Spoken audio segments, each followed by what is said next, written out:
हाँ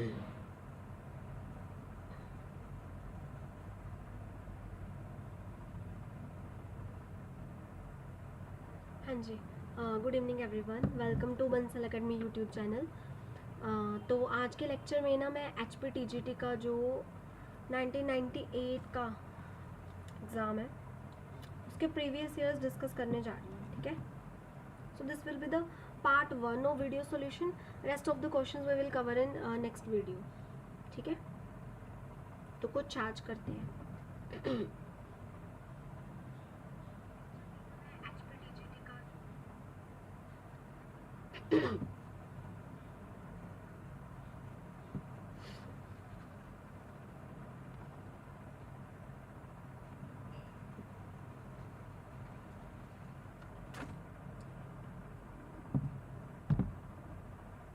चलो स्टार्ट करें।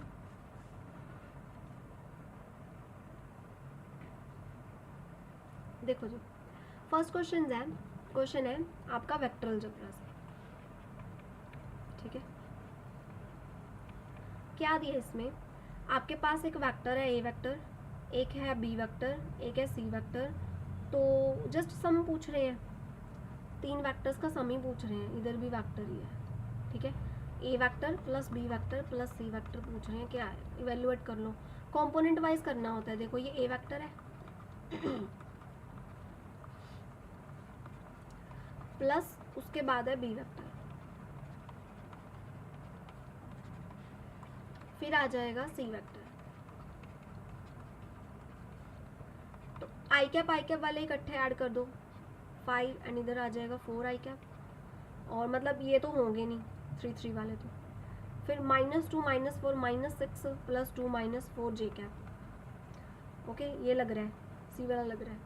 और अगला देखो 1 -3 -2 प्लस 2 0, ठीक है ना। सी ऑप्शन आएगा क्योंकि के कैप वाला तो 0 ही हो जाएगा, तो C option is the right answer, right. आगे करते हैं second question, again vector algebra से है।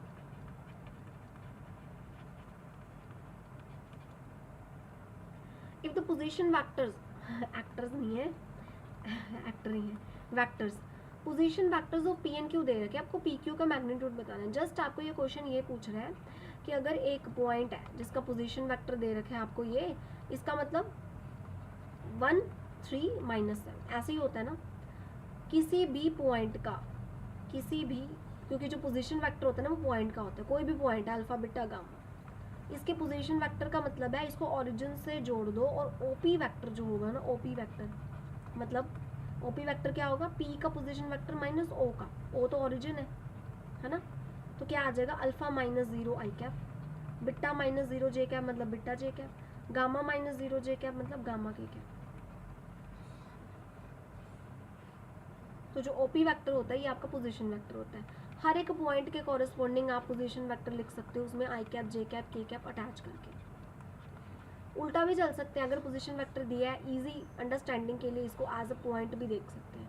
तो मैं वही कर रही हूँ, एक पी पॉइंट है, उसका पोजीशन वेक्टर ये दिया था, मैं इसको एज अ पॉइंट की तरह ट्रीट कर रही हूँ इन 3D स्पेस। आई कैप के कॉरेस्पॉन्डिंग 1, ये जे कैप के कॉरेस्पॉन्डिंग 3, के कैप के corresponding -7। So this P corresponds to 1 3 -7 point. And जो क्यू है उसका पोजीशन वेक्टर है 5 2 4।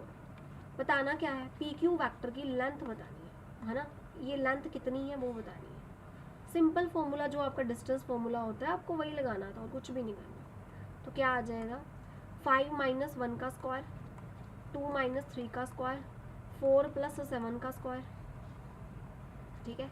तो ये आ गया आपका 17 + 121, तो 138 का स्क्वायर रूट, 138 का square root, option A answer आएगा इसका, ठीक है।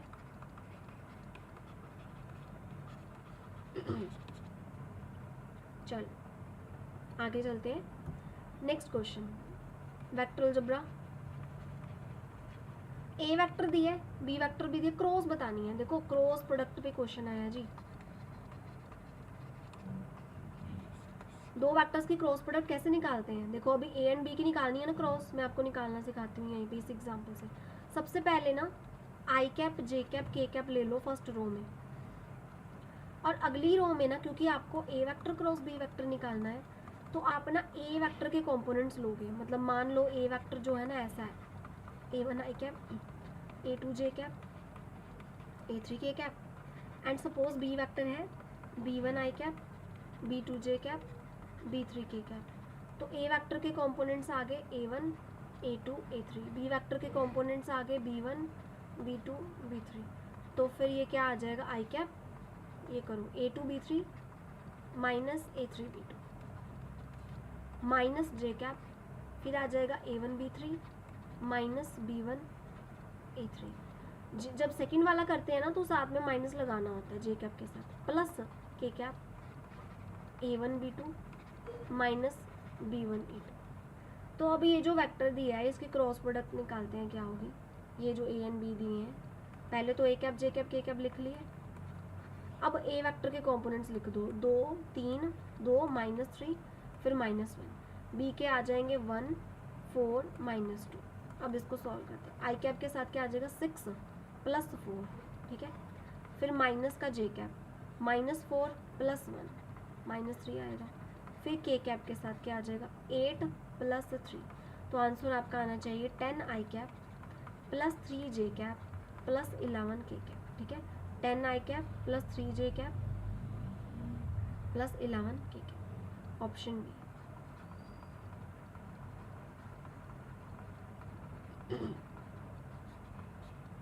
ठीक है, ओके, आगे चलते हैं। Next is again vector algebra से है। इसमें आपसे क्या पूछा है, वेक्टर ट्रिपल प्रोडक्ट पूछ रहे हैं कि ना आप ना 3 वेक्टर्स की क्रॉस दी है ना, तो वेक्टर ट्रिपल प्रोडक्ट पूछ रहे हैं आपसे। तो इसका फॉर्मूला नहीं या तो सिंपल कर सकते हैं, पहले ए एंड बी की क्रॉस करो एंड फिर सी से, है ना। मान लो पहले ए एंड बी की क्रॉस करते हैं, आई कैप जे कैप के कैप, ए के कंपोनेंट्स लिख दो 1 माइनस 2 माइनस 3, फिर बी के लिख दो 2 1 माइनस 1, तो क्या आ जाएगा 2 प्लस 3 फिर माइनस 1 माइनस 6 से प्लस 6 प्लस के कैप 1 प्लस 4, तो 5 आई कैप, यहाँ से 5 जे कैप है माइनस 5 जे कैप प्लस 5 के कैप, ठीक है। अब एक ए वेक्टर क्रॉस बी वेक्टर का आंसर इतना आ गया, है ना, इसका आंसर हमें मिल गया, ये पढ़। अब इसकी क्रॉस करेंगे हम सी से, 5 तो कॉमन ही ले लो ना, बस आप i माइनस जे प्लस के की क्रॉस कर दो किससे, आई cap plus 3 J cap minus 2 के कैप से। ऐसा मैंने 5 कॉमन क्यों लिया, क्योंकि हमें पता है कि अगर एक वेक्टर के साथ भी एक स्केलर हो, इस तरह से हो, तो हम ऐसे पूरे में से ही बाहर ले सकते होते। चुप करके ए एंड बी की क्रॉस कर दो, स्केलर बाद में लगा देना, तो ये बाद में लगा लेंगे, पहले इसका करते हैं, है ना। आई कैप जे कैप के कैप 1 माइनस 1 1 1 3 माइनस 2, तो इधर से क्या मिल जाएगा, आई कैप के साथ आ जाएगा 2 minus 3 minus I cap, minus J cap minus 2 minus 1 minus 3 आ जाएगा, मतलब प्लस का 3, ठीक है, प्लस 3 जे कैप, फिर के कैप के साथ 4 आ जाएगा, तो ये क्या बन जाएगा माइनस 5 आई कैप, ठीक है। अच्छा 5 मैं बाहर ही रहने देती हूँ क्योंकि वैसे ही आंसर पड़े, minus I cap plus 3 J cap plus 4 K cap. देखो ऐसा ऑप्शन पड़ा ए में, option A is the right answer, check करो, ठीक है।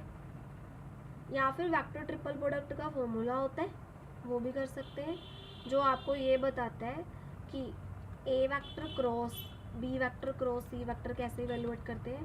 पहले ए एंड डी की डॉट, फिर B minus A dot B C, ऐसे। तो आपके पास ये प्रॉब्लम है अभी, तो अब क्या करेंगे, क्योंकि हमें तो तब फॉर्मूला आता है इसका जब पीछे वाले 2 वेक्टर्स के ऊपर ब्रैकेट लगी है, यहाँ पे तो आगे वाले पे लगी है ना, तो इस पूरी एक्स क्रॉस वाई को लिख लो माइनस, ये आगे ले आओ, ठीक है। अब आपको अंदर वाले का फॉर्मूला आता है, इसकी डॉट दूर वाले के साथ ए वेक्टर माइनस सी की डॉट ए के साथ फिर बी वेक्टर, इससे इवैल्यूएट करोगे ना, बिल्कुल आंसर आपका इतना ही आएगा, चेक करके देखना। ठीक है, ये चेक करके देखते हैं। आगे चलते हैं। ओके, अगेन वेक्टर अलजेब्रा ही है। आई कैप जे कैप के कैप 3 यूनिट वेक्टर्स है, सबको पता है। ऑप्शन कौन सी ठीक होगी? I dot J. भाई आई डॉट जे तो ज़ीरो होता है ना। I dot J, I cap dot J cap zero, J cap dot के कैप ज़ीरो, के cap dot I cap zero. And क्योंकि ये आपस में तीनों परपेंडिकुलर्स होते हैं, आई कैप डॉट आई कैप, है ना, ये कितना हो जाना था आपका? सेम ही, क्योंकि अब यहाँ पे क्या हो रहा है, ध्यान से देखो, एक वेक्टर की डॉट आप उसी से ही कर रहे हो, तो थीटा तो ज़ीरो आया ना, है ना, आई का मैग्नीट्यूड ही, और बीच में कॉस थीटा, कॉस ज़ीरो, तो यूनिट वेक्टर्स हैं ये दोनों, 1 1, और यहाँ पे भी थीटा ज़ीरो की वजह से 1, ठीक है। और ऐसे ही जे कैप डॉट जे कैप, और इसी तरह आपका के कैप डॉट के कैप, ठीक है, ओके। और क्रॉस के भी होते हैं 3, मतलब आई कैप क्रॉस जे कैप के कैप होता है, जे कैप क्रॉस के कैप आई कैप होता है, के कैप क्रॉस आई कैप जे कैप होता है। साइक्लिक ऑर्डर फॉलो करना होता है, this is I cap, this is J cap, this is के कैप। तो आई एंड जे की क्रॉस करेंगे तो तीसरा आएगा, जे एंड के की क्रॉस करेंगे तो ये आएगा, के एंड आई की क्रॉस करेंगे जे आएगा। अगर आपने ये ऑर्डर उल्टा पुल्टा कर दिया, क्लॉकवाइज लेंगे, ये क्लॉकवाइज लेंगे तो पॉजिटिव साइन के साथ आएंगे सारे। अगर इनका ही उल्टा पुल्टा कर दिया ना, एंटी क्लॉकवाइज चल दिए आप, फिर नेगेटिव का फर्क आ जाएगा। जैसे मैं जे क्रॉस आई करूँ तो मैं ऐसे जा रही हूँ घड़ी की उल्टी डायरेक्शन में, एंटी क्लॉकवाइज में, तो जे कैप क्रॉस आई कैप आएगा तो तीसरे वाला ही, लेकिन विद माइनस साइन। ऐसे इसका उल्टा कर दूँ, के कैप क्रॉस जे कैप, है ना, minus I cap. Similarly I cap cross के कैप माइनस जे कैप, ठीक है। तो ये मैंने आपको 16 ऐसे रिजल्ट्स बताए, तो उन्हीं में से ही क्वेश्चन है, ध्यान से चेक करो। आई डॉट जे तो ज़ीरो होता है, गलत हो गया। जे डॉट आई भी ज़ीरो होता है, गलत हो गया। आई क्रॉस जे के होता है, ये ठीक है। एंड इसका देखो क्या आएगा, जे क्रॉस के, है ना, आई कैप की क्रॉस किससे की है, जे क्रॉस के, एंड जे क्रॉस के हमें पता है आई कैप होता है। आई कैप की क्रॉस आई कैप के साथ तो ज़ीरो होगी ना, क्यों? किसी भी वेक्टर की क्रॉस प्रोडक्ट दूसरे के साथ का मतलब क्या है, ए का मैग्नीट्यूड, बी का magnitude, sine theta into N cap. और अगर दोनों वेक्टर्स ही मैं सेम ले लूँगी तो दोनों वेक्टर्स के बीच में एंगल ही ज़ीरो है, थीटा ज़ीरो की वजह से साइन थीटा ज़ीरो, सारा cross zero. Cross product of 2 identical vectors और cross product of 2 parallel vectors is always zero vector आता है। तो फिर ये तो गलत है भाई साहब। पहली बात तो ये एक स्केलर तो आ ही नहीं सकता, ये एक वेक्टर है, ये भी एक वेक्टर है, उनकी क्रॉस से भी एक वेक्टर ही आना था, स्केलर कैसे आ गया? गलत। सी आंसर ठीक है, ठीक है, C option will be your correct answer. आगे चलते हैं।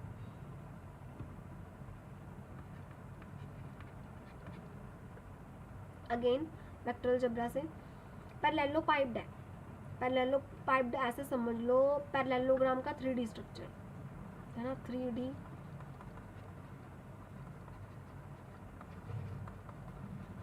जैसे स्क्वायर का 3D स्ट्रक्चर नहीं हो जाता, ये तो 2D में है, इसका 3D स्ट्रक्चर क्यूब हो जाता है ना।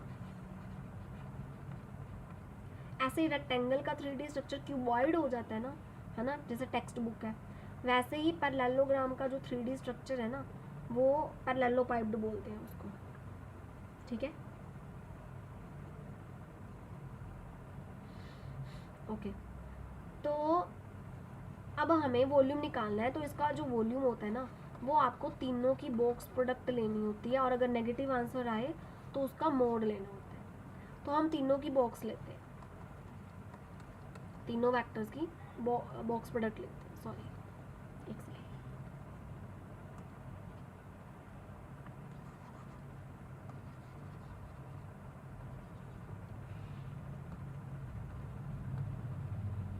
बॉक्स प्रोडक्ट कैसे निकालते हैं, 3 वेक्टर्स की बॉक्स प्रोडक्ट निकाली है ना, तो तीनों के कंपोनेंट्स को लिखकर डिटर्मिनेंट ले लो। जैसे अब आई वेक्टर के कंपोनेंट लिखते हैं, आई कैप के साथ 2 है, जे कैप के साथ -3 है, के कैप वाला कोई है ही नहीं, मतलब 0।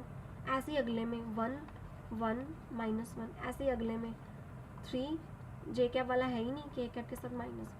ये डिटर्मिनेंट निकालो कितना आएगा, 2 आ गया, -1, फिर प्लस का 3 एंड -3। तो इसका बाद में मोड ले लेंगे अगर नेगेटिव आंसर आया तो आ रहा है नेगेटिव, -11 का मोड 11 नहीं है, कुछ मिस्टेक हुई है, लेट मी चेक अगेन। 2 -3 0 1 1 -1 3 0 -1 2 -1, ठीक है, प्लस का 3 -1 प्लस 3, हाँ -1 प्लस 3, तो 2 आना था यहाँ पे, ठीक है। तो यहाँ पे प्लस का 6 आना था, 4 यूनिट्स आएगा, ठीक है, 4 यूनिट्स आएगा, ऑप्शन सी। क्लियर? तो याद रखना, पैरेललोपाइप्ड का वॉल्यूम मतलब उन वेक्टर्स जो हैं ये कोटर्मिनस एजेस होते हैं, इनका बॉक्स ले लें। एंड बॉक्स लेना सिंपल है, आप डिटर्मिनेंट ले लो उनके कंपोनेंट्स का। आगे देखो, work done in moving an object along a vector D if the applied forces. कुछ नहीं है, आपको एक फोर्स दे दी कि फोर्स लग रही है ना, और डिस्प्लेसमेंट फोर्स वेक्टर भी दे दिया आपको, 2i कैप माइनस जे कैप माइनस के कैप, एंड डिस्प्लेसमेंट वेक्टर मतलब कि यहाँ पे मान लो ऑब्जेक्ट पड़ा था, एंड ये ऑब्जेक्ट के ऊपर जब फोर्स लगाई ना तो वो ऑब्जेक्ट जो है ना ए से बी तक खिसक गया, डिस्प्लेसमेंट होगी। तो ये जो ए बी वेक्टर है ना, ये आपका क्या है, डिस्प्लेसमेंट वेक्टर है। एंड ये आपको निकालना नहीं पड़ेगा कि आपको बी का पोजीशन वेक्टर -a का निकालना पड़े, यहाँ पे दिया हुआ है डिस्प्लेसमेंट वेक्टर सीधा क्या है, 3i cap plus 2j cap minus 5k cap. Force वाला वेक्टर भी आपको दिया हुआ है, 2i कैप माइनस जे कैप माइनस k कैप, है ना। वर्क डन सबको पता है क्या होता है, एफ डॉट डी करना है, जस्ट इन दोनों की आपको डॉट ही करनी थी। क्या आ जाएगी, 3 × 2 प्लस 2 × -1 प्लस -5 × -1, क्या आंसर आ जाएगा, 6 - 2 प्लस 5 9। तो जो वर्क डन होगा कितना हो जाएगा, 9 units. Option D is your right answer. Check करो, ठीक है।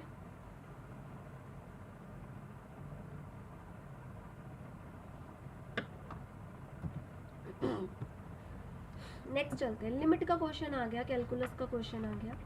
ये अल्फा अप्रोचिंग टू बिट्टा है, ठीक है, alpha square approaching to beta नहीं है। इसमें क्या हो रहा है, देखो अगर अल्फा बिट्टा को जा रहा है, नेचर देख लेते हैं कि पहले फंक्शन कहाँ जा रहा है। तो जब भी क्वेश्चन आता है ना हमें ऐसा, तो हम देखते हैं कि when ever x is approaching towards a either from left side और राइट साइड, फंक्शन कहाँ जा रहा है ना।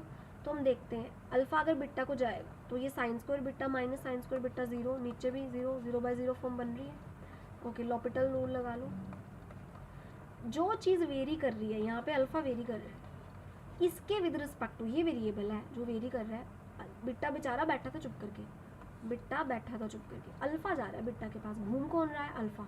वेरिएबल ये है, जो वेरिएबल होता है ना उसके विद रिस्पेक्ट टू ही डिफ्रेंशिएट करते होते हैं, है ना। जब भी आपके पास लिखा होता है ऐसे, और मान लो 0/0 फॉर्म बन रही हो, मान लो limit x tend to 0 sin x/x, ये है ना वेरिएबल जो 0 को जा रहा है, ये घूम रहा है। तो आप हमेशा क्या करते हो, with respect to x derivative करते हो ना, राइट। तो अब भी क्या करना है, ये कन्फ्यूजन बच्चों को हो जाती है, ध्यान से। न्यूमरेटर डिनोमिनेटर दोनों को with respect to alpha derivative करेंगे। तो अल्फा के विद रिस्पेक्ट टू डेरिवेटिव करेंगे तो इसका क्या आ जाएगा, 2 sin अल्फा, sin अल्फा का cos alpha. Sine square beta का विद रिस्पेक्ट टू अल्फा तो 0 है ना, क्योंकि इसमें अल्फा है ही नहीं, इसमें अल्फा है ही नहीं। फिर अल्फा स्क्वायर का 2 अल्फा, उसका 0, तो क्या बन गया ये, 2 sin अल्फा cos अल्फा को sin 2 अल्फा बोल दो, यहाँ पे भी 2 अल्फा। अब दोबारा देखो, दोबारा तो नहीं 0/0 फॉर्म बन रही, अल्फा बिट्टा को जा रहा है ना, तो यहाँ पे कुछ नहीं बन रहा, sin 2 बिट्टा बाय 2 बिट्टा आया, कोई गड़बड़ नहीं हो रही, यही आंसर है। देखो ध्यान से, ऑप्शन डी, ठीक है, option D will be your answer. आगे चलते हैं, अगेन कैलकुलस कंटिन्यूटी से क्वेश्चन आया है। कहते हैं फंक्शन 3 पे कंटिन्यूज है, तो लैम्डा की वैल्यू बताओ। अगर 3 पे कंटिन्यूज है, इसका मतलब 3 की लेफ्ट हैंड लिमिट 3 की राइट हैंड लिमिट, 3 के ऊपर फंक्शनल वैल्यू बराबर होनी चाहिए, 3 के पीछे है ना, 3 के पीछे वाला फंक्शन कौन है, x लेस देन 3 है ना, x अप्रोच 3 नेगेटिव मतलब 3 के पीछे हैं, इसका मतलब है 3 के पीछे हैं, मतलब x 3 के पीछे ही घूम रहा है, तो फंक्शन ये लगेगा। 3 के आगे वाला फंक्शन बोलो, ये है। 3 के ऊपर फंक्शनल वैल्यू तो बता ही दी, फंक्शन में 4 है। अब इनको सेट करो, इस पे ये लिमिट देखेंगे तो क्या आएगी 3 प्लस लैम्डा, ये देखेंगे तो क्या आएगी, और आगे भी 4, तो यहाँ से क्या मिला 5 थी, अब 9 माइनस 5 4, ये भी 4 ही है, मतलब ये मिला, तो लैम्डा की वैल्यू क्या आ गई 1। Option D is right answer. Clear है?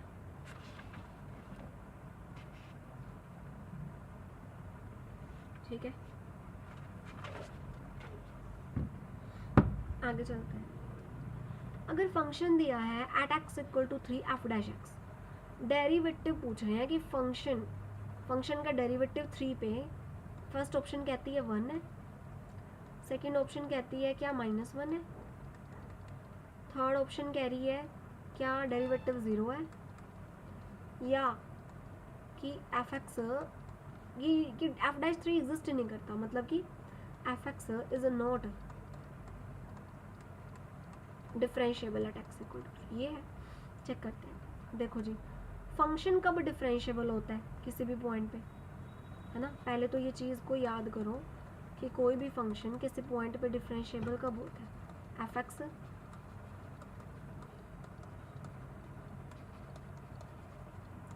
Is set to be differentiable at X equal to C, जब फंक्शन का लेफ्ट हैंड डेरिवेटिव, मतलब कि F dash C negative, C का लेफ्ट हैंड डेरिवेटिव है ना ये चीज़, एंड राइट हैंड डेरिवेटिव मतलब कि एफ डैश सी पॉजिटिव, ये दोनों एग्जिस्ट करें एंड इक्वल आए, तब बोलते हैं कि फंक्शन डिफरेंशिएबल है उस पॉइंट पे। अब यहाँ पे हम लेफ्ट हैंड डेरिवेटिव देखें ना, मतलब कि हम अगर ये देखें कि 3 के पीछे, 3 पे देखना ना, 3 पे डिफरेंशिएबिलिटी थी, 3 के पीछे वाले फंक्शन को देखो है कौन और उसका डेरिवेटिव करो। 3 के पीछे फंक्शन ये है, डेरिवेटिव करो क्या आएगा 1, with respect to X derivative करो क्या आएगा 1 ही आएगा, है ना, तो लेफ्ट हैंड डेरिवेटिव 1 आ गया, मतलब कि एफ डैश 3 नेगेटिव कितना आ गया 1 आ गया। ऐसे ही आप एफ डैश 3 पॉजिटिव निकालो, मतलब फंक्शन का राइट हैंड डेरिवेटिव निकालो, 3 के आगे वाले फंक्शन का डेरिवेटिव, 3 के आगे वाले फंक्शन का with respect to X derivative करेंगे तो देखो -1 आ गया, तो राइट हैंड डेरिवेटिव जो आया ना वो आ गया -1। अब देखो ध्यान से, left hand derivative 1, right hand derivative -1 equal नहीं आ रहे, है ना, note that left hand derivative is not equal to right hand derivative, तो हम फिर क्या बोल लेंगे यहाँ से, F X is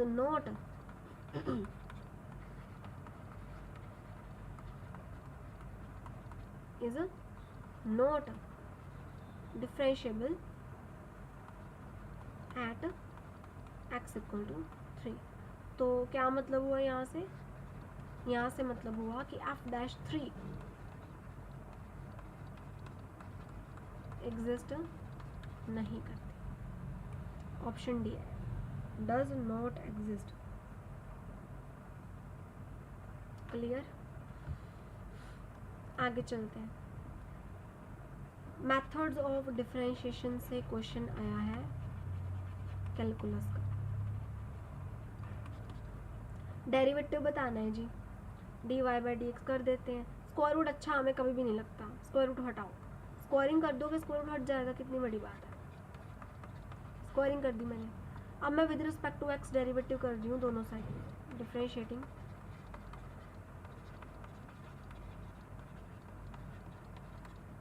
on both sides with respect to X, 2x आ गया, यहाँ पे क्या आ गया, चेन रूल प्रोडक्ट रूल लगाना पड़ेगा, Y square as it is इसका डेरिवेटिव क्या आ जाएगा, -2y dy by D X, फिर 1 minus Y square as it is, इसका वाई स्क्वायर का 2y, फिर dy बाई डी एक्स, तो 2x एंड यहाँ से आ गया -2y cube plus 2y minus 2y cube dy by D x. तो ये हमारा क्या बन जाएगा, ध्यान से देखो, 2x बाय ये हमारा ना 2y माइनस 4y क्यूब ये आ रहा है ना, ऐसा एग्जैक्टली नहीं दिख रहा, कोई नहीं बनाते हैं, 2 से 2 तो हो जाएगा कैंसिल, ठीक है, 2y 1 minus 2y square dy by D x, 2 से 2 काट देते हैं, तो आया हमारा x बाय y, ऐसा मिल रहा है कहीं, ऐसा डिनोमिनेटर में ये चीज़ दिख रही है ना, ऊपर स्क्वायर, हाँ दिख जाएगा, कोई नहीं, आप x की वैल्यू, x नहीं दिख रहा ना इसमें कहीं, x की वैल्यू दोबारा से ये रख दो, मिल जाएगा, x की वैल्यू ये रखते हैं। अब इससे क्या हुआ, ये y से y कट गया और आंसर क्या आ गया, square root 1 minus Y square, नीचे 1 माइनस 2y स्क्वायर। देखो इतना मिल भी रहा है आपका, सी ऑप्शन में मिल रहा है ना, ये देखो मिल रहा है सी ऑप्शन में, तो यही आपका डेरिवेटिव आ जाएगा, ठीक है। चले नेक्स्ट क्वेश्चन, ओके। कर्व्स दिए हैं आपको, 2 कर्व्स दिए हैं, एक है y इक्वल टू a की पावर x, दूसरी कर्व है C2 y equal to b की पावर x। ये 2 कर्व्स हैं, इंटरसेक्ट कर रही हैं दोनों एट एन एंगल अल्फा। देखिए पहली बात तो 2 कर्व्स आपस में जिस एंगल पे इंटरसेक्ट करती है ना, वो एक्चुअल में एंगल होता है उस पॉइंट के ऊपर ना, उस पॉइंट ऑफ इंटरसेक्शन के ऊपर जो टेंजेंट्स बन रहे हैं ना, उनके बीच का एंगल वो होता है, ठीक है। क्या बोला मैंने, सबसे पहले तो आपको ये बात पता होनी चाहिए कि angle between 2 curves C1 and C2 is actually angle between the tangents, ठीक है, at their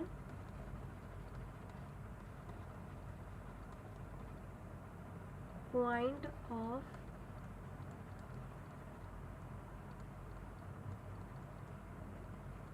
इंटरसेक्शन। 2 कर्व्स के बीच का एंगल मतलब जहां वो दोनों कर्व्स इंटरसेक्ट कर रही हैं, उस पॉइंट ऑफ इंटरसेक्शन पे जो टेंजेंट्स बन रहे हैं उन लाइंस के बीच में एंगल, एंड 2 लाइंस के बीच में ना, टेंजेंट्स लाइंस ही तो होती है, एंड 2 लाइंस के बीच में एंगल निकालना आसान होता है। मान लो एक लाइन की स्लोप m1 है, दूसरी लाइन की स्लोप m2 है, then we have a relation कि tan theta equal to m1 minus m2 upon 1 plus m1 m2 लगाओगे, है ना, तो आपके पास एंगल आ जाएगा। देखो इन्होंने भी यही पूछा है, कहते दोनों में एंगल अल्फा है, तो मैं थीटा की जगह अल्फा लिख देती हूँ। tan अल्फा ही तो पूछ रहे हैं ये, मतलब ये राइट हैंड साइड ही पूछ रहे हैं, है ना, यही पूछ रहे हैं। ये वैल्यूएट करके बताओ, m1 minus m2 upon 1 plus m1 m2 आता क्या है बताओ, ये बता देते हैं, ठीक है। m1 क्या है, इस टेंजेंट की स्लोप, इस टेंजेंट की स्लोप, m2 क्या है, इस टेंजेंट की स्लोप, एंड टेंजेंट की स्लोप किसी भी पॉइंट पे पता होती है कैसे निकलती है, एओडी में मैंने कराया था, एप्लीकेशन ऑफ डेरिवेटिव का ही तो क्वेश्चन है कैलकुलस का, ठीक है। देखो एक let me add slide here,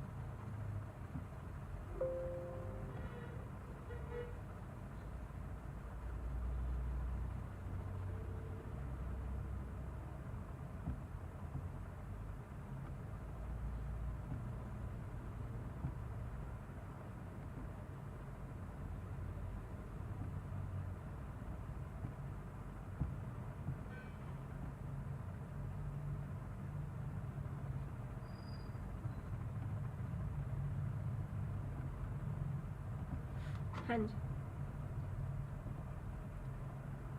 तो कोई भी कर्व है, इसका ये पॉइंट ऑफ कांटेक्ट है, इसके ऊपर अगर टेंजेंट बना रहे हैं ना, तो इस टेंजेंट की स्लोप पता है कैसे निकलती है? ये जो कर्व है, ये जो कर्व है y equal to F X, इसका डेरिवेटिव कर दो कर्व का, उसमें पॉइंट ऑफ कांटेक्ट पुट कर दोगे ना तो स्लोप आ जाएगी। अब हम यहाँ ऐसे ही करेंगे, आपके पास एक कर्व तो है y इक्वल टू ए की पावर x, ठीक है, और एक कर्व है y इक्वल टू बी की पावर x।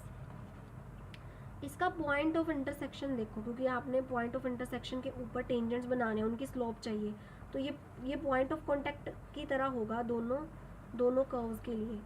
तो हमें पॉइंट ऑफ कांटेक्ट मतलब ये पॉइंट ऑफ इंटरसेक्शन चाहिए होगा। तो इन दोनों को सॉल्व करेंगे तो आपको क्या मिलेगा? देखो सीधी सी बात है, इसमें देखो x को 0 रखेंगे y1 आएगा ना, है ना, इसमें भी जब x को 0 रखेंगे y1 ही आएगा। तो क्लियर है कि एक बात तो क्लियरली कि 0,1 जो है ना,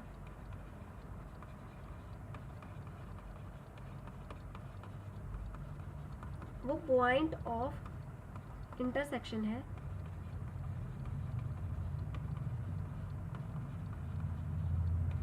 of both the curves, a की पावर x वाली एंड दूसरी कर्व b की पावर x वाली। पॉइंट ऑफ इंटरसेक्शन है 0,1 इन दोनों कर्व्स का, राइट। अब हम क्या करते हैं, पहली वाली कर्व की स्लोप निकालते हैं। m1 क्या होगी? Slope of tangent to the curve c1, ठीक है। कैसे आएगी? पहली वाली कर्व का डेरिवेटिव करेंगे और उसमें ये पॉइंट ऑफ कांटेक्ट पुट कर देंगे, ठीक है। तो पहली वाली कर्व आपके पास है a की पावर x, इसका डेरिवेटिव क्या आएगा? a की पावर x log a। तो अब ये तो डेरिवेटिव आया ना, तो उस पॉइंट पे जो टेंजेंट बना है ना, a की पावर x के ऊपर देखो ध्यान से, टेंजेंट कौन सा बना है इसके पॉइंट ऑफ कांटेक्ट पे? a की पावर x ना, ये वाली थी, ये बने टेंजेंट, तो इसकी स्लोप m1 हो जाएगी। तो mt1 बोल देती हूँ, ठीक है, mt1। तो क्या आ जाएगी? इसमें डेरिवेटिव में पॉइंट ऑफ कांटेक्ट यानी कि 0,1 पुट करना पड़ेगा। x की जगह 0, y की जगह 1, y दिखा ही नहीं, तो क्या आ जाएगी? log a। तो स्लोप क्या आ जाएगी? log a। ऐसे ही ये क्या हो जाएगी? सेकंड वाली कर्व की टेंजेंट की स्लोप निकालते हैं। तो जो दूसरी कर्व है c2 वो है b की power x। Similarly log b होगी, इसकी दिख रहा है आपको m2t क्या हो जाएगी? कर्व का डेरिवेटिव करके पॉइंट ऑफ कांटेक्ट पुट करना है। कर्व का डेरिवेटिव आएगा b की पावर x log b, इसमें 0,1 पुट करेंगे तो log b आ जाएगा। तो दूसरी वाली की आ जाएगी log ऑफ b। m1 पता चल गया, m2 पता चल गया, ठीक है। तो टेंजेंट ऑफ अल्फा क्या हो जाएगा? तो angle between the curves, and या फिर और angle between the tangents to the curves at the point of intersection will be क्या आ जाएगी? tan alpha equals to m1 minus m2, है ना, एक आई है log a minus log b upon 1 plus m1 m2, ये आनी चाहिए, ठीक है। देखो ध्यान से, log a इनफैक्ट मॉड भी होता है, एक second, angle between the tangents, हाँ इसमें मॉड होता है, लेकिन नहीं दिया, still we can go by this option, log a minus log b upon 1 plus log a। तो आपका यहाँ पे आंसर आएगा ऑप्शन बी, ठीक है।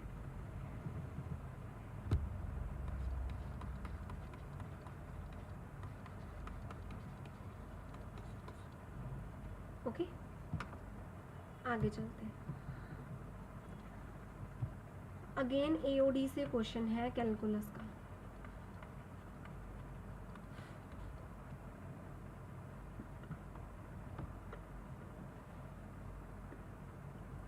कहते हैं ये फंक्शन मोनोटोनिकली इंक्रीजिंग कब होगा?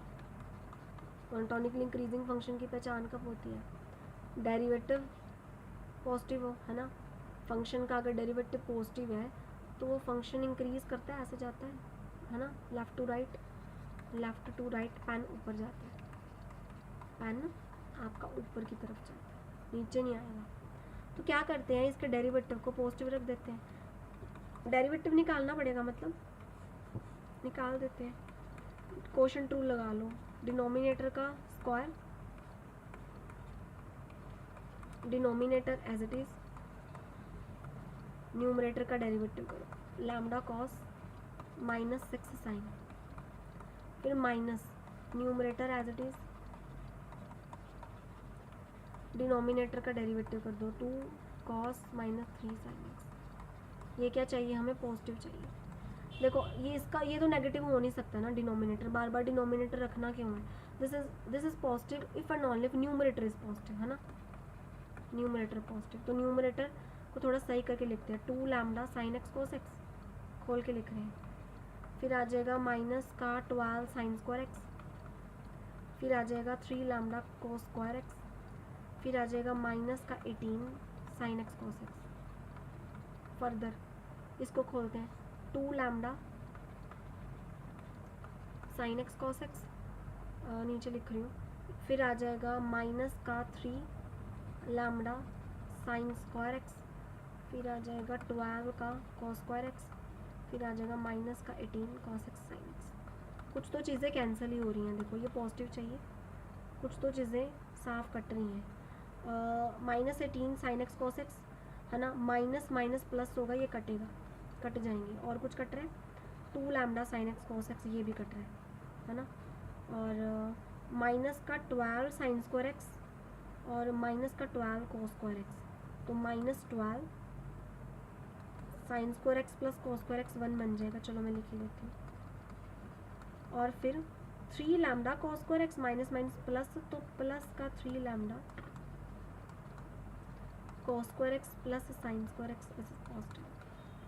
तो यहाँ से मिला आपको कंडीशन 3 लैम्डा माइनस 12 पॉजिटिव, मतलब 3 लैम्डा ग्रेटर देन 12, मतलब lambda greater than 4, option sorry option D, इसमें तो लेस देन है, डी आएगी, D, option D is your right answer. देखो ध्यान से, क्लियर?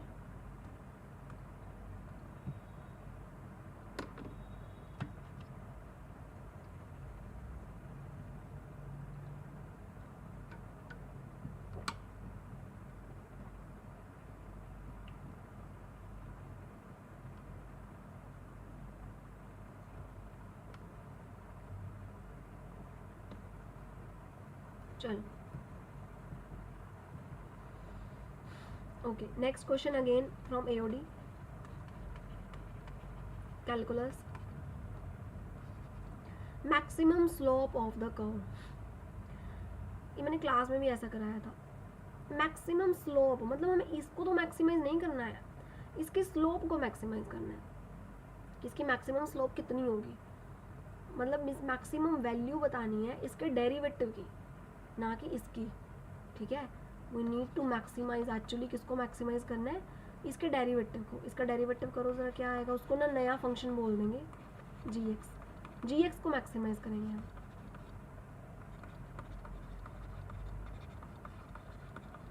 ये बनेगा, मतलब इसको, ये है आपका जी एक्स मैक्सिमाइज करना है। तो क्या करते हैं, क्रिटिकल पॉइंट निकाल लो पहले, derivative 0, minus 6x plus 6 0, x की वैल्यू क्या आ गई 1, जी डैश एक्स क्या आया था आपका, वैसे क्योंकि मैं फर्स्ट डेरिवेटिव टेस्ट लगाने वाली हूँ, ये आया था। तो 1 के आसपास देखो, 1 के पीछे जी डैश एक्स का साइन, 1 के पीछे तो कोई नंबर डालो, 0 है, 0 डालेंगे मान लो, है ना, तो 6 ही आया, पॉजिटिव आया, ठीक है।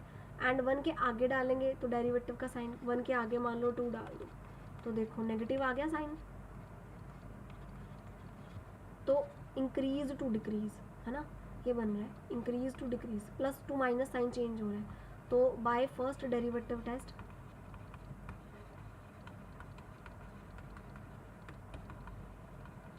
क्या पता चला, जी एक्स कहाँ मैक्सिमम होगी,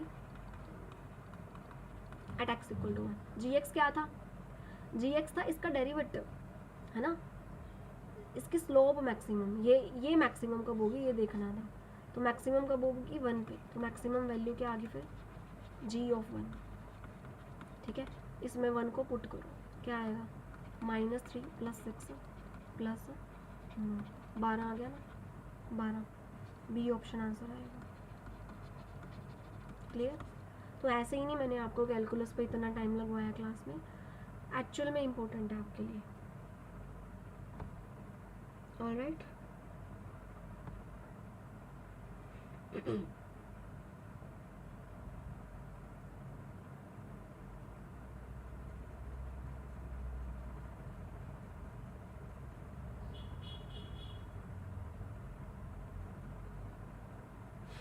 ओके, आगे चलते हैं। एक्स दिए आपको, वाई दिए, D X by D Y पूछ रही हैं, D X by D Y पूछ रही हैं, तो क्या करें, क्योंकि एक्स में तो थीटा की टर्म्स में, वाई भी थीटा की टर्म्स में, कुछ नहीं, D X by D theta कर दो, D Y by D theta कर दो। अगेन मेथड्स ऑफ डिफ्रेंशिएशन से, ऐसा भी मैंने कराए हुए हैं आपको क्वेश्चन, ये मेथड कराया हुआ है। जब भी आपको दिखे ना डायरेक्ट कि अब एक्स का चेंज इन वाई देखना था, तो एक्स में तो वाई है ही नहीं कि आप D X by D Y करो, थीटा है, तो इस तरह से करते होते हैं, है ना। ऊपर आप एक्स का अलग से विद रिस्पेक्ट टू थीटा करो, वाई का अलग से, जैसे d Y by D theta तो बड़ा आसान है, ए कॉस थीटा आ गया, ये डिनोमिनेटर में आएगी चीज़, यहाँ पे D X by D theta लिखते हैं, एक्स क्या है,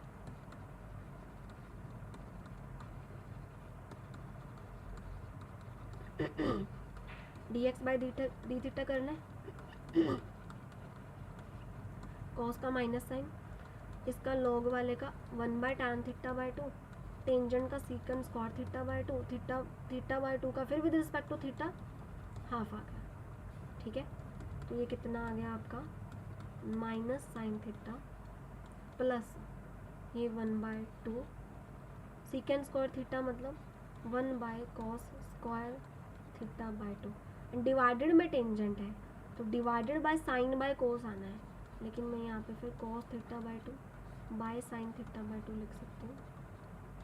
अब ये क्या बन जाएगा, इधर कर रहे हैं a -sin θ प्लस, एक तो कट जाएगा, और यहाँ पे ना ये क्या बन जाएगा टोटल, 2 sin θ cos θ sin 2 θ, तो sin θ ही बच जाएगा यहाँ पे, ऐसे आ जाएगा। तो ये आपका क्या बन जाएगा, नीचे sin θ and 1 - sin square theta बन जाएगा, which is cos square theta, ठीक है। तो ये आपका जो D X by D Y है क्या आ जाएगा, ऊपर तो आ गया आपका a cos square theta by sine square theta sine theta divided by a cos theta, a से a तो कट गया, है ना, और ये भी कट गया, तो आंसर आना चाहिए आप, wow. Again application of derivative calculus, 2a + 3b + 6c 0 दिया हुआ है, then of lease at least लिखना था, then at least 1 root of this equation lies in the interval, बहुत ही अच्छा, वो कंटिन्यूज है क्लोज इंटरवल ए बी पे, वो डिफरेंशिएबल है ओपन इंटरवल ए बी पे, कंटिन्यूज है क्लोज्ड पे, डिफरेंशिएबल है ओपन पे, है ना, एंड पॉइंट पे वैल्यू सेम है, तब तीनों कंडीशंस अगर होल्ड कर जाती हैं तब एक ऐसा पक्का इंटरवल में पॉइंट मिलेगा जो डेरिवेटिव का रूट होगा, यही बोलती थी रोल्स, राइट। बट इसमें ऐसा दिख नहीं रहा डेरिवेटिव का रूट होगा, भाई दिख जाएगा, बताती हूँ, ये मतलब ना डेरिवेटिव का रूट होगा, अब ये बोल रहे हैं इसका रूट होगा, मतलब ये पक्का ये किसी चीज़ का डेरिवेटिव होगा ना, फिर पक्का कोई ऐसा फंक्शन होगा ना जिसका डेरिवेटिव ये होगा, है ना, तभी इसके रूट की बात हो रही है। तो वो फंक्शन क्या होगा, ये कोई ऐसा फंक्शन पक्का होगा जिसका डेरिवेटिव ये होगा, क्या वो फंक्शन बता सकते हो, पहचान सकते हो, हाँ, डेरिवेटिव को हटा दो, उधर इंटीग्रेशन कर दो, वो फंक्शन पहचान पाएंगे, फिर इस पे रोल्स लगाएंगे, इस पे लगाएंगे रूल्स, ताकि अगर इसका ये 3 कंडीशन सेटिस्फाई करती है तो वो पक्का वो फिर बोलेंगे कि एक ऐसा पक्का पॉइंट होगा जो इसके डेरिवेटिव का मतलब इसका रूट होगा, फिर ये क्वेश्चन का कुछ सेंस बनती है। तो ये फंक्शन क्या होगा, हम इंटीग्रेशन से देखते हैं ना, क्या होगा, ax³/3 plus bx²/2 plus cx, ठीक है, ये होगा फंक्शन। इसको मैं कांस्टेंट ऑफ इंटीग्रेशन बोल सकते हो, लेकिन इंटरवल की बात है तो अज्यूम कर रही हूँ कि हाँ पक्का किसी इंटरवल में बात हो रही है, तो ये डेफिनेट इंटीग्रेशन ही है, तो मैं लगा नहीं रही। अगर मैं लगा भी देती हूँ साथ में कोई, तो मैं उसको बाद में ज़ीरो ले लूँगी सेल्फिश होके, क्योंकि मुझे काम करना है एक्चुअली, इसीलिए क्वेश्चन सॉल्व करना है, तो बहुत जगह हमें सेल्फिशनेस दिखानी पड़ती है। तो मुझे एक ऐसा फंक्शन तो मिल गया जिसका डेरिवेटिव है ये, है ना, तो इस पर रोल्स लगाते हैं। इसमें देखो कोई कांस्टेंट नहीं लिया मैंने, f(0) देखो क्या होगा, x की जगह 0 रखोगे तो 0 ही आएगा, है ना, राइट। और 0 0 इस इंटरवल में है, इस इंटरवल में रोल्स लग सकती है। दूसरा एंड पॉइंट 1 है, चेक करो क्या इस पर भी वैल्यू 0 ही आ रही है, ताकि हम बोल सकें कि एंड पॉइंट्स पे वैल्यू सेम है।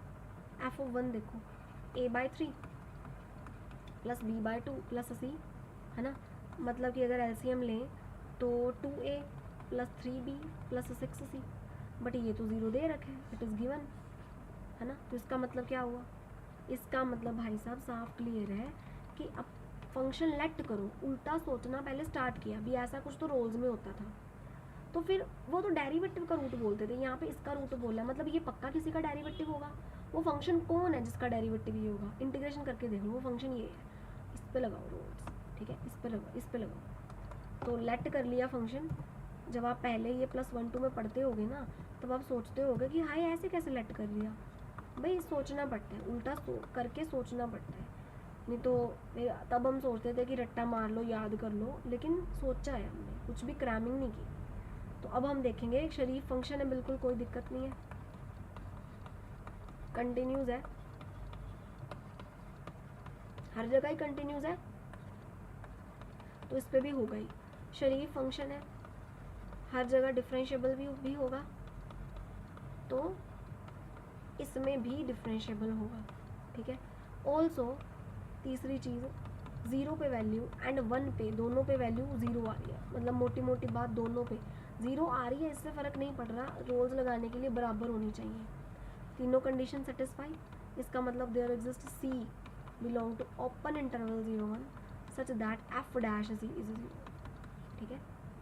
तो f' C 0, इसका डेरिवेटिव करेंगे तो वही आएगा जिसके बारे में क्वेश्चन बात कर रहा था, करके देख लो चाहे, 3ax² plus 2bx/2 plus c, and derivative करने के बाद c भी पुट करना है।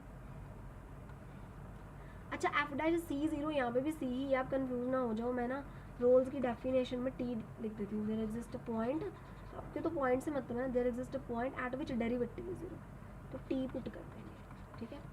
तो इससे क्या बन गया, a² प्लस b(t), x की जगह t भी रख रही हूँ, x की जगह t भी रखें, x की जगह t भी रखें, प्लस c इज 0, ठीक है। मोटी मोटी बात इससे ये बोल सकते हैं कि yes there exist a point in open interval 0 1 such that, ये चीज़ बोल सकते हैं, सच दैट वो इस किस इक्वेशन का रूट हो, ax² plus bx plus c equals to 0, ठीक है। तो इसका ऑप्शन नंबर ए आना था, इस तरह से करना था ये क्वेश्चन, मोल्डेड था but it's a very nice question, ठीक है जी।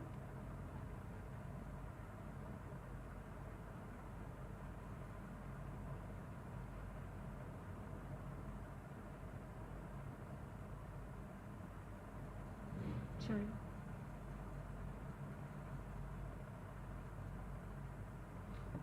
ओके, कितने क्वेश्चंस रह गए हैं आपके, it will take time, it will take time, it will take another lecture in fact, okay कोई नहीं, इसको मैं नेक्स्ट लेक्चर में कवर करती हूँ, ठीक है। फ़िलहाल के लिए इतना ही, कुछ क्वेश्चंस पेंडिंग है, एक पार्ट और भी पेंडिंग है, क्वेश्चंस काफ़ी हैं, बट ये काफ़ी आपको हेल्प करेंगे। प्रिपेयर जो भी कर रहा है, प्रीवियस ईयर्स आपको करने ही करने हैं, बिकॉज इनसे आपको एटलीस्ट आइडिया होता है कि एग्ज़ाम में क्वेश्चन पूछ कैसे रहे हैं। बिना प्रीवियस ईयर करे आपको नहीं जाना है, ठीक है। तो बाकी हम नेक्स्ट लेक्चर में कवर करेंगे, तब तक के लिए बाय बाय, ठीक है, फिर मिलते हैं।